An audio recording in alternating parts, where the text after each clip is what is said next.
मैले अघिल्लो भिडियोमा आर्टिकलको बारेमा कुरा गरेको थिएँ। यहाँ दुईवटा छ, र इन्डिफिनिट आर्टिकल, अर्को डिफिनिट आर्टिकल। इन्डिफिनिट आर्टिकल भनेको ए वा एन, जसले वान भनेर जनाउँछ।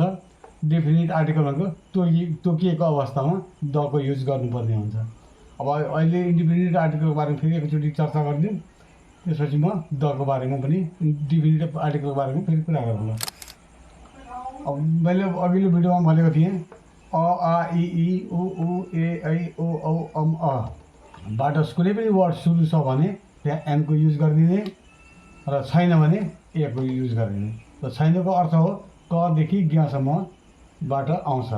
ककाकी होस् या खकाकी जेबाट भए पनि त्यो ए को युज गरिन्छ।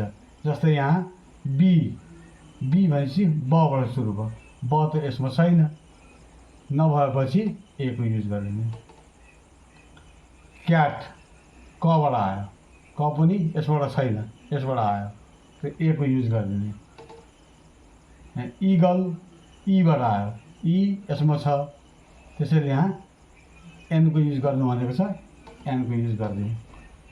आउल आ यो लाइनमा भेटियो,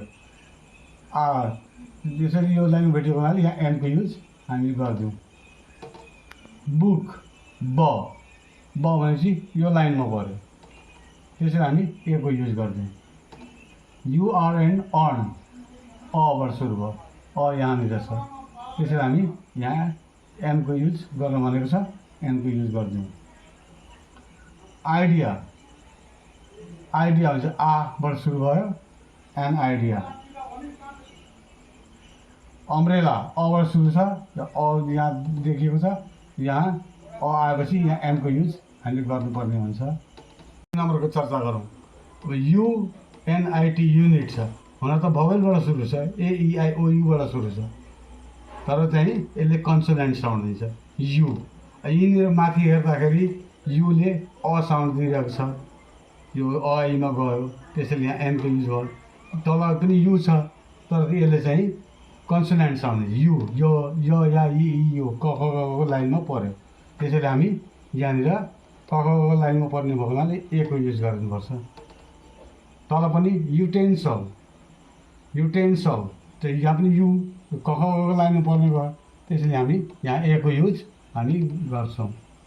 युनिभर्सिटी यो पनि युबाट आयो, यो पनि कदेखि यहाँसम्मकोबाट आयो, त्यसैले हामी ए को युज हामीले गर्नुपर्ने हुन्छ।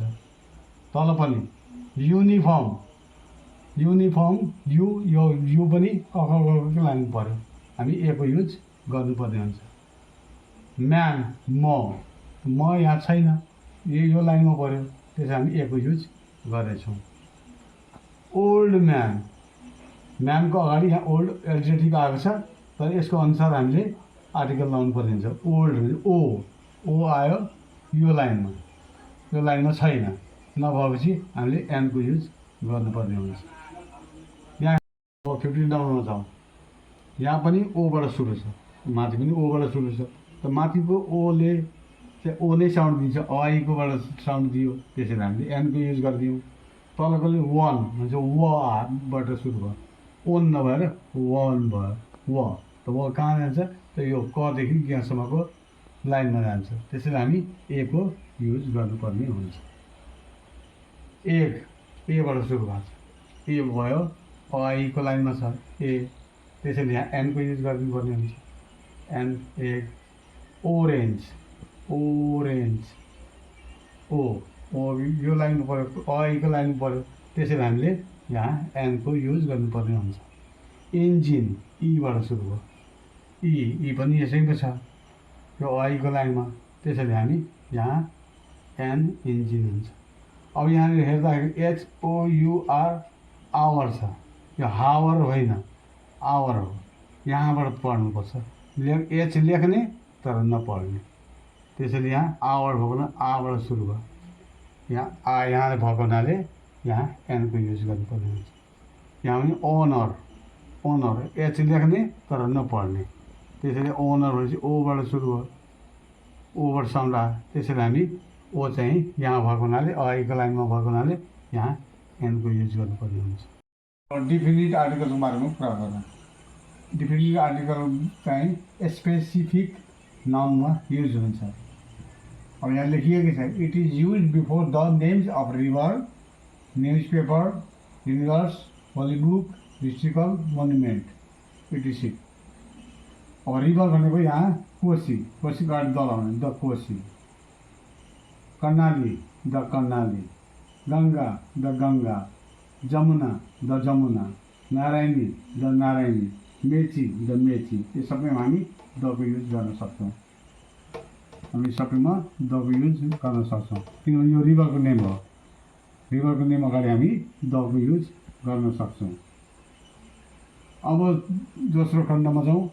न्युज पेपर, पत्र पत्रिकाको नाम जस्तै कान्तिपुर, त्यसको अगाडि द लगाउने द कान्तिपुर। द विमर्श, the Gorkhapatra, the Himalayan times, the नागरिक, द अन्नपूर्ण पोस्ट।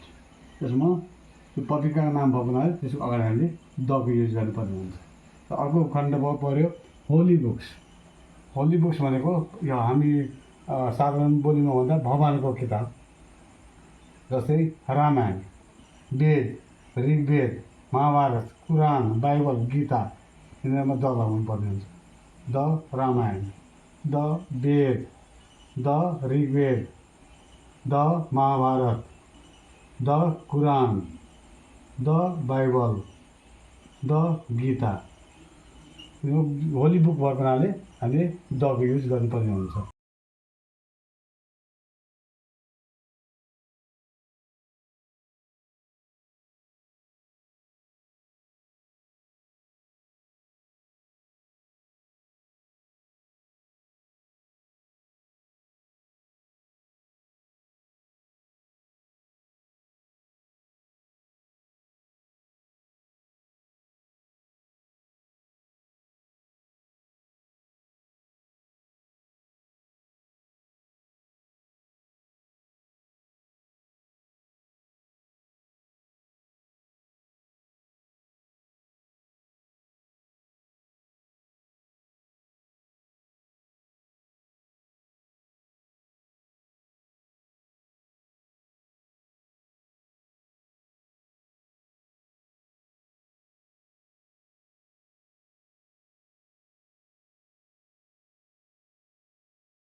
यदि यहाँहरूलाई भिडियो मन पर्यो भने लाइक, सेयर र सब्सक्राइब गरिदिनु हुन अनुरोध गर्दछु। र अर्को भिडियोमा चाहिँ हामी अन्य कुराहरूमा हामी लिएर आउनेछौँ। तपाईँहरूले यो पढ्नुभयो भने तपाईँहरूले नजान्ने मान्छेले पनि यो कुरा सिक्नेछन्। र यति भन्दै आजको भिडियो यहीँ टुङ्ग्याउँछु।